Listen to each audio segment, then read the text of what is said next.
ಹೇಳಿ ಅಣ್ಣ. ಅಮ್ಮನಾ ಆಚೆ ಹೋಗಿದ್ದಾರೆ. ಗೃಹಲಕ್ಷ್ಮಿದಾ? ಕೊಡಿ ನಾನು ಕೊಡ್ತೀನಿ. 1 2 3 4 2,000 ರೂಪಾಯಿ. ಎಷ್ಟು ಒಳ್ಳೆ ಗೌರ್ಮೆಂಟ್ ಅಪ್ಪ, ಮನೆ ಹತ್ರನೇ ತಂದು ಕ್ಯಾಶ್ ಕೊಡ್ತಾರೆ. ಅಪ್ಪಿ ಕರೆಂಟ್ ಬಿಲ್ಲು? ನಾವು ಕರೆಂಟ್ ಬಿಲ್ ಫ್ರೀ ತಾನೇ? ಕರೆಂಟ್ ಬಿಲ್ ಫ್ರೀನೇ ಅಪ್ಪಿ. ಇಲ್ಲೋಡು ಫೈನು ಇವೆಲ್ಲ ಬಿದ್ದೈತೆ ನೋಡು, ಟ್ಯಾಕ್ಸು. ಅಣ್ಣ ಇದ್ಯಾವ್ದಣ್ಣ ಫೈನು ಹೊಸ್ದಾಗಿ? ಟ್ಯಾಕ್ಸ್ ಯಾವ್ದಿದು ಇದೆಲ್ಲ?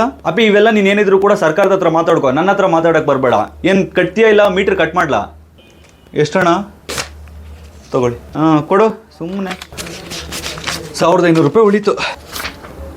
ಅಪ್ಪಿ ವಾಟ್ರ್ ಬಿಲ್ಲು? ನೀವು ನೀರೇ ಬಿಡಲ್ಲಣ್ಣ. ನೀರು ಬಿಟ್ಟಿಲ್ಲ ಅಂದ್ರೂ ಕೂಡ ಕಟ್ಬೇಕಪ್ಪ. ಯಾಕೆ ಮಳೆಗಾಲದಲ್ಲಿ ನೀರು ಬಿಡಲ್ವಾ? ಏನಣ್ಣ ನೀವು ತಮಿಳ್ನಾಡಿಗೆ ನೀರು ಬಿಡೋದಕ್ಕೂ ಕೂಡ ನಾವೇ ಬಿಲ್ ಕಟ್ಬೇಕೇನಣ್ಣ? ಅದೆಲ್ಲ ನಂಗೆ ಗೊತ್ತಿಲ್ಲಪ್ಪ. ನೀನೇನಾದ್ರು ಇದ್ರೆ ಸರ್ಕಾರದ ಹತ್ರ ಮಾತಾಡ್ಕೋ. ಇವಾಗ ಏನು ನೀರು ಬಿಲ್ ಕಟ್ತೀಯಾ, ಕನೆಕ್ಷನ್ ಕಟ್ ಮಾಡ್ಲಾ? ಎಷ್ಟಣ್ಣ? ಹೋಗ್ಲಿ, ಇನ್ನೂ 1,000 ರೂಪಾಯಿ ಉಳೀತು. ಸರ್ ನೀವ್ಯಾರು? ರೋಡ್ ಟ್ಯಾಕ್ಸ್ ಅವರು. ರೋಡ್ ಟ್ಯಾಕ್ಸಾ? ಸರ್ ನೀವು ರೋಡೇ ಹಾಕಿಲ್ಲಲ್ಲ ಸರ್. ರೋಡ್ ಹಾಕ್ತಾ ಹೋಗ್ಲಿ ಕಟ್ಬೇಕು ನೀವು. ಸರ್ ರೋಡ್ ಟ್ಯಾಕ್ಸ್ ಇಲ್ಲಿ ಯಾವಾಗ ಕಟ್ಟೋದು? ಗಾಡಿ ತಗೊಂಡೋಗ ಇಲ್ಲ ಕಾರ್ ತಗೊಂಡೋಗ್ತಾನೆ ಕಟ್ಟೋದು.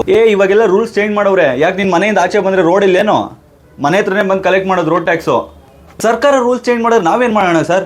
ತಗೋ, ಇವಾಗ ಏನು ಕಟ್ತೀಯಾ ಇಲ್ಲ? ಎಷ್ಟು ಸರ್? 1,000 ರೂಪಾಯಾ? ಕೊಡು ಸುಮ್ಮನೆ. 2,000 ರೂಪಾಯಿ ಹಿಂಗೆ ಬಂತು, ಹಿಂಗೋಯ್ತು. ಸರ್ ನೀವ್ಯಾರು? ನಾವು ಅಬಕಾರಿ ಇಲಾಖೆಯವರಪ್ಪ. ಅಬಕಾರಿ ಇಲಾಖೆನಾ?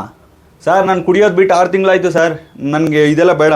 ನೀನು 6 ತಿಂಗಳ ಹಿಂದೆ ಕುಡ್ದಿದ್ದೆ ನೋಡು, ಅದ್ರದ್ದೆಲ್ಲ ರೇಟ್ ಜಾಸ್ತಿ ಆಗೈತೆ. ಅದನ್ನ ಕಲೆಕ್ಟ್ ಮಾಡ್ಕೊಂಡು ಹೋಗೋಕೆ ಬಂದೆ. ಏನು 6 ತಿಂಗಳಿಂದ ಕುಡ್ದಿರೋದ್ರದ್ದು ರೇಟ್ ಜಾಸ್ತಿ ಆಗಿರೋದು ಇವಾಗ ಕೊಡ್ಬೇಕಾ?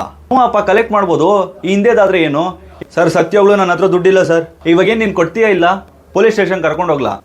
ಅಯ್ಯೋ ಬೇಡ ಬಿಡಿ ಸರ್. ಎಷ್ಟು ಸರ್? ಅಲ್ಲಿ ಅವ್ರಿಗೆ ಯಾರು ಕಾಸು ಕೊಡೋದು? 1,000 ರೂಪಾಯಾ? ದುಡ್ಡಿಲ್ಲ ಸರ್. ಸರ್ ಇದು ಮೆಡಿಸಿನ್ಗೆ ಅಂತ ಇಟ್ಕೊಂಡಿರೋದು ಸರ್. ಕೊಡಪ್ಪ ನೀನು. ಮೆಡಿಸನ್ಗೆ ಇಟ್ಕೊಂಡಿದ್ರೆ ಏನು, ಯಾವುದಕ್ಕೆ ಇಟ್ಕೊಂಡಿದ್ರೇನೋ? ಕೊಡು. ಇದ್ಯಾವ ಫ್ರೀ ಸ್ಕೀಮು? ಹಿಂಗೆ 2,000 ಕೊಟ್ಟರು ಹಿಂಗೆ 3,000 ಕಿತ್ಕೊಂಡು ಹೋದ್ರು.